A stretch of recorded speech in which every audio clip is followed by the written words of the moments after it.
नमस्कार श्रोते हो. स्वातंत्र्यवीर सामाजिक संस्था अनिविवी द्वारा प्रदर्शित सावरकर जीवन विचार दर्शन या यूट्यूब प्रसारण माध्यमावर आपले स्वागत आहे. 8 नोव्हेंबर हा यमुनाबाई विनायक सावरकर यांचा स्मृतिदिन. यमुनाबाई म्हणजेच माई, तात्यारावांच्या पत्नी, अतिशय शांत, समंजस आणि सोशिक होत्या. विनायकरावांचे विशाल विचार, प्रखर ध्येयवाद, असामान्य प्रतिभा, प्रज्ञा, उत्कट देशभक्ती हे सगळं माई आपल्या आयुष्यात निष्ठेने आचरत होत्या. पतीची देशसेवा एखाद्या शपथेप्रमाणे नितांत भक्तीने त्यांनी स्वीकारली होती. तात्यांचे शिक्षणासाठी लंडनला जाणे, अंदमानातील काळ्या पाण्याची शिक्षा, नंतर येरोडा आणि रत्नागिरी कारागृहातील कारावास, सावरकर लंडनला गेल्यानंतर मुलगा प्रभाकर याचे देवीच्या साथीत निधन, असे असंख्य आघात सोशीत त्या आजन्म व्रतस्थ राहिल्या. एका तेजोभास्कराशी आपलं लग्न झालंय आणि त्यानं भारतमातेच्या स्वतंत्रतेचे कंकण हाती बांधलंय हे त्यांनी सूज्ञपणे स्वीकारलं होतं आणि त्याप्रती सदैव कर्तव्यनिष्ठ राहिल्या. 8 नोव्हेंबर 1963 या दिवशी चिकित्सालयातच यमुनाबाईंचे देहावसान झाले. आजच्या भागात आपण ऐकूया ताई म्हणजेच शांताबाई सावरकर, डॉक्टर नारायणरावांच्या पत्नी, आपल्याला माईंच्या अखेरच्या क्षणाबद्दल सांगतायत.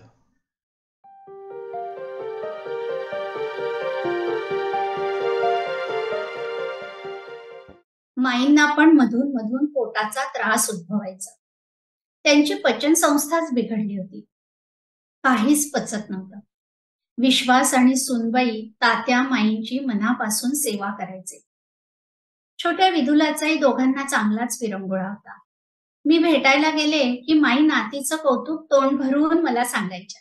म्हणायच्या, लक्ष्मी, या जीव घेण्या दुखण्यातही परमेश्वरानं विदुलाच्या रूपानं तो गोड पिसावा पाठवला आहे बघ.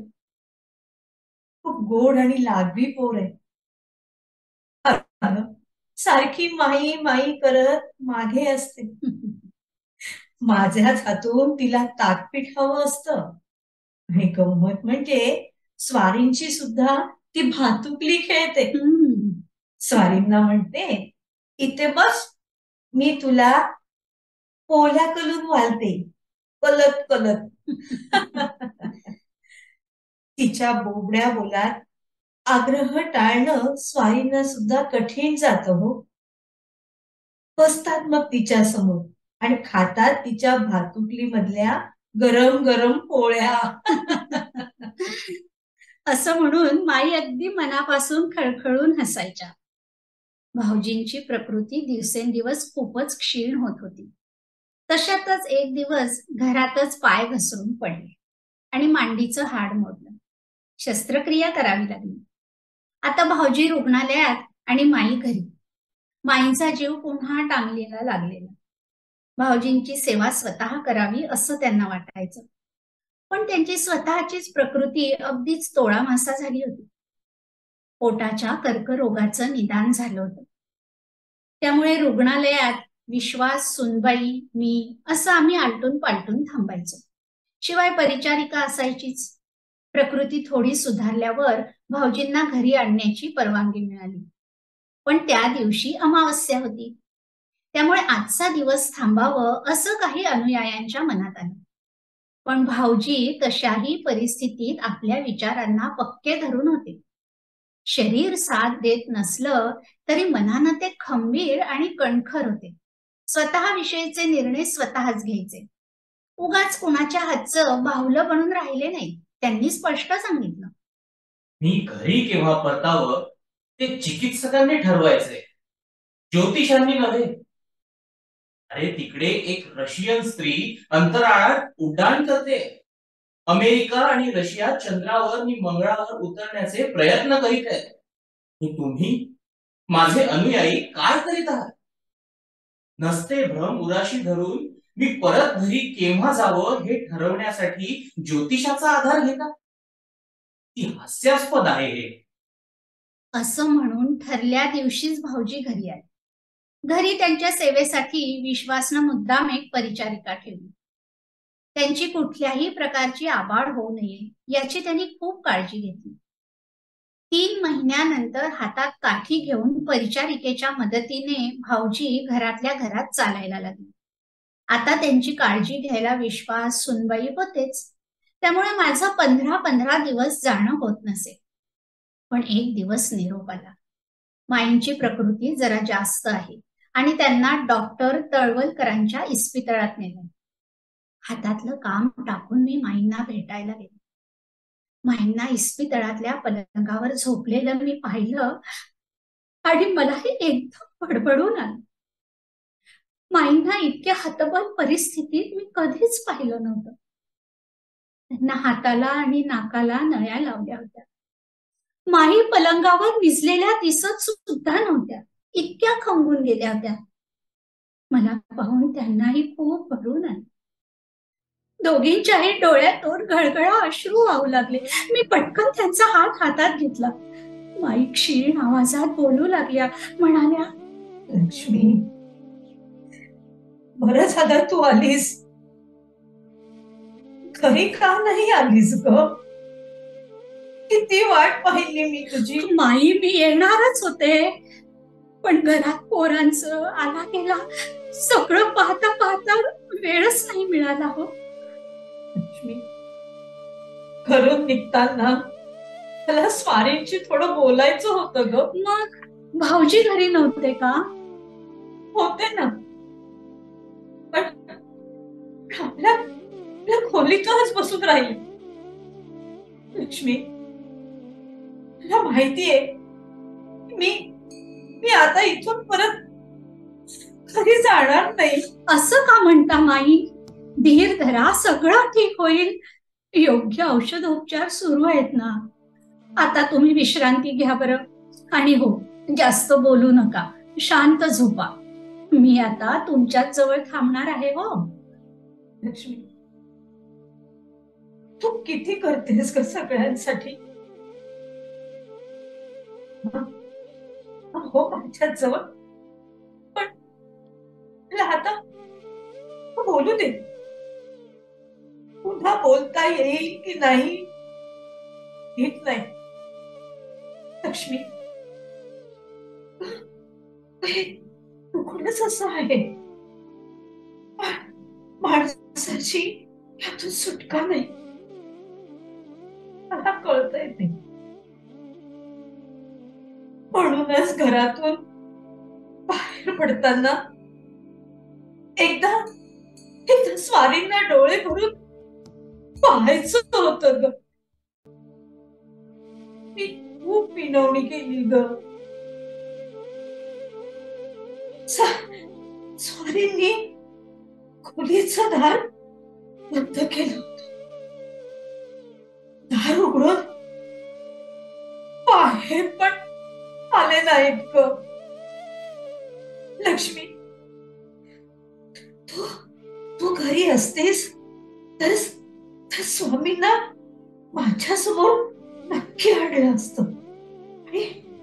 किंवा मला तरी स्वामींच्या खोलीत नेलं असतंस.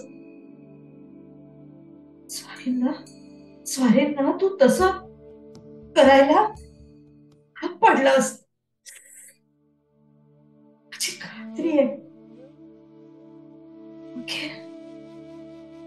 अखेर स्वारींच्या चरणाचं बरोबर स्मरण करून सगळ्याला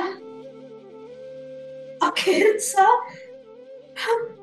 राम करून मी इथे आले. माही तुम्ही रडू नका ना. शांत व्हा बरं आधी. आणि हो, आता जास्त बोलूही नका. तुम्हाला खूप त्रास होतोय. आपण नंतर बोलूया. लक्ष्मी, हे खूप आयुष्यभर स्वारीची सावली म्हणून जगले. स्वारींनी खूप सुख आणि समाधान दिलं. स्वारींच्या महान कार्यात त्यांची पत्नी म्हणून हरीचा वाटा उचलण्याचं भाग्य परमेश्वरानं माझ्या झोळीत टाकलं. समाधानी आहे. फक्त एकच गोष्ट सांगते आहे की घरून निघताना स्वारींचं दर्शन सुद्धा घडलं नाही. स्वारींचं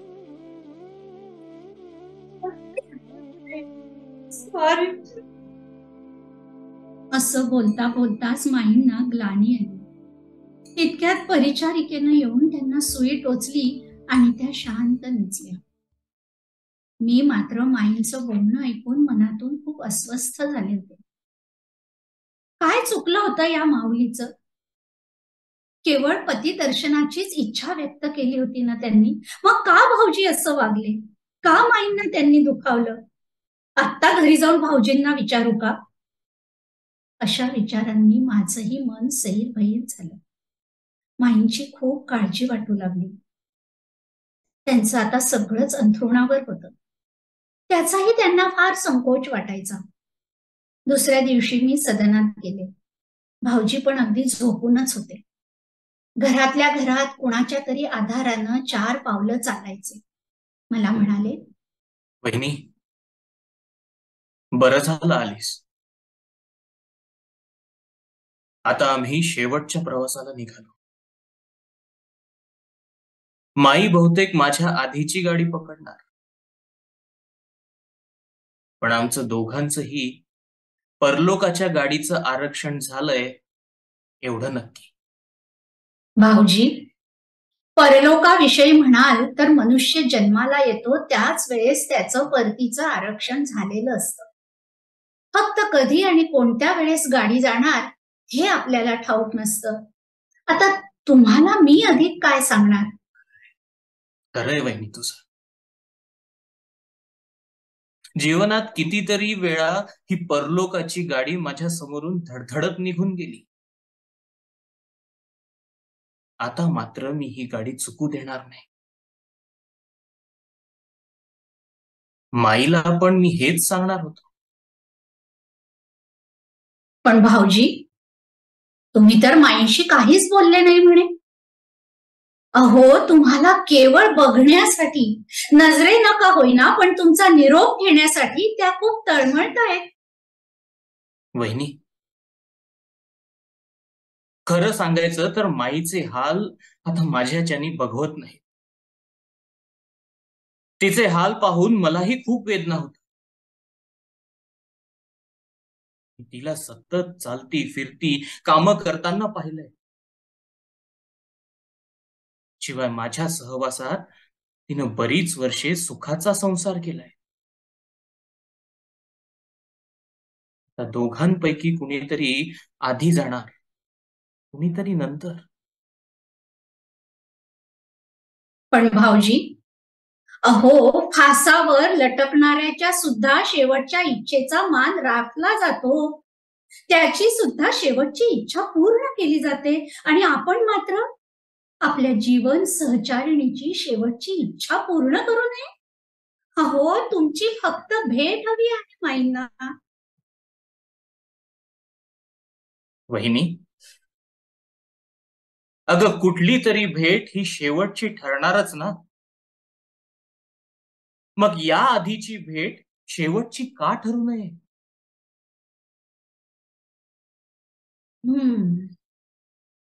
कधी नव्हे ते त्या दिवशी मला भाऊजींचा खूप राग येत होता. त्यांच्या बुद्धिवादी विचारांचा तिटकारा वाटत होता. त्यांच्या कठोर वागण्याची चीड येत होती आणि त्याच वेळेस माईंची कीळ येत होती. त्या साध्वीसाठी जीव तळमळत होता. मला माहिती होतं, आता पुन्हा मी इस्पितळात गेले की त्या मला विचारणार.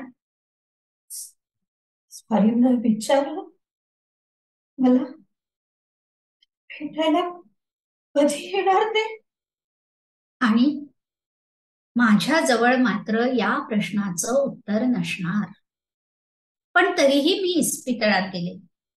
मी गेले तेव्हा माई विश्वासच्या मांडीवर डोकं ठेवून निजल्या होत्या. माझी चाहूल लागताच त्यांनी डोळे उघडले. हळूच क्षीण हसत मला म्हणाल्या, लक्ष्मी, कशी गंमत आहे बघ. विश्वास लहान होता तेव्हा माझ्या मांडीत निजत होता. अगं, आज मी लहान होऊन त्याच्या मांडीत निजले आहे. एवढं बोलूनच माईंना ग्लानी आली. त्यातच त्या बरळल्या गत बोलू लागल्या. विश्वास, मला मला सोडून जाऊ नको. मला मला सोडून जाऊ नको. विश्वास आपल्या आईला लहान बाळासारखा थोपटत होता, शांत करत होता. विश्वासनं हळूच आपल्या डोळ्यांच्या कडा रुमालानं टिपल्या. माई पुन्हा बरळू लागल्या. लक्ष्मीने, मला मला स्वयंका बघायचंय. माईंची ही अवस्था पाहून मला मोठ्या बाईंची आठवण झाली. त्यांनीही शेवटी मोठ्या भाऊजींच्या भेटीचाच ध्यास घेतला होता. त्याच भ्रमात त्या गेल्या आणि आता मधल्या बाई. लवकरच त्याही जाणार. जीवानं अजून किती हाल सहन करायचे. आता तर त्यांना शरीर धर्माचंही भान राहिलं नव्हतं. अंथरूण खराब व्हायचं. ते सगळं स्वच्छ करायचं तर माईंना उठून बसणंही होत नव्हतं. मला त्यांचं करायला काहीच वाटत नव्हतं, पण त्यांनाच अपराध्यासारखं वाटायचं. एकतर त्या भानावरच नसायच्या आणि असल्या तरी म्हणायच्या, अगं, किती किती करशील. जाते मी आता. पण पण जाण्यापूर्वी एकदा स्वारीची भेट झाली असती. माईंची ही अशी अवस्था पाहून मी ठरवलं, आता रोज इस्पितळात यायचं. घरचं पटापट आटोपून मी माईंजवळ येऊन बसू लागले. आता फक्त नळीद्वारे एखाद्या फळाचा 1-2 चमचे रस आणि थोडं पाणी एवढंच त्यांच्या पोटात जात होतं. सतत भाऊजींच्या नावाचा जप चालायचा आणि विश्वासचा हात धरून म्हणायच्या, मला सोडून जाऊ नकोस. विश्वासही खूप मनापासून माईंची सेवा करत होता. पण आता मलाही असं वाटत होतं की परमेश्वरानं माईंच्या या यातना थांबवाव्यात. अखेर भाऊजींच्या भेटीची मनीषा पूर्ण न होताच 8 नोव्हेंबर 1963 माई हे जग सोडून निघून गेल्या. माईंनी या जगाचा निरोप घेण्यासाठी दिवस निवडला, तो सुद्धा रमा माधव पुण्यतिथीचा. विश्वास खूप रडला. सुनबाईंनी त्याला सावरलं. छोटी विदुला कावरी बावरी होऊन हालचाल न करणाऱ्या आपल्या आजीकडे पाहत होती. माईंचं शव घरी नेण्याची व्यवस्था होऊ लागली. तितक्यात भाऊजींचा निरोप आला. माईंचं शव रुग्णालयातून परस्पर चंदनवाडीच्या विद्युत स्मशानाकडे नेण्यात यावं. भाऊजींचा हा निर्णय मला आणि इतरांनाही जरा धक्कादायक आणि पचवण्यास कठीण होता. पण सगळ्यांनी मूकपणे भाऊजींच्या सूचनेचं पालन करायचं ठरवलं. मी घरी आले. अशोकला त्याच्या कार्यालयात दूरध्वनी करून सांगितलं. तो लगेच निघतो म्हणाला. मी त्याला येता येता हिरवं जरीचं लुगडं घेऊन यायला सांगितलं. हिरवा सोडा आणि ओटीचं सर्व सामान मी घेतलं आणि रुग्णालयात गेले. माईंच्या भावाला कळवलं होतंच. तेही माहेरचं लुगडं घेऊन आले. नथीपासून सगळे दागिने माईंच्या अंगावर घातले. कपाळावर ठसठशीत कुंकू लावलं. माईंचं ते रूप मी डोळ्यात साठवून ठेवलं. अखेर माई अहेवपणी शेवटच्या प्रवासाला निघाल्या होत्या. सगळेजण भाऊजींची वाट पाहत होते, पण भाऊजी आलेच नाही. त्यांचा निरोप आला. अंदमानातून माझी मुक्तता झाल्यानंतर तिनं माझ्यासह 41 वर्ष सुखाचा संसार केला. नातवंडांना खेळवण्याचं सौख्यही तिला मिळालं. तिच्या साऱ्या इच्छा पूर्ण झाल्या. आता मृतदेहावर शोक करण्यात काहीच अर्थ नाही. तिचं जीवन सार्थकी लागलंय. माझी वाट न पाहता पुढील कार्यवाही उरकून घ्या. भाऊजींशिवायच माईंची अंत्ययात्रा निघाली. विश्वासनं मात्र माईंचा अंत्यविधी यथासांग पार पडला.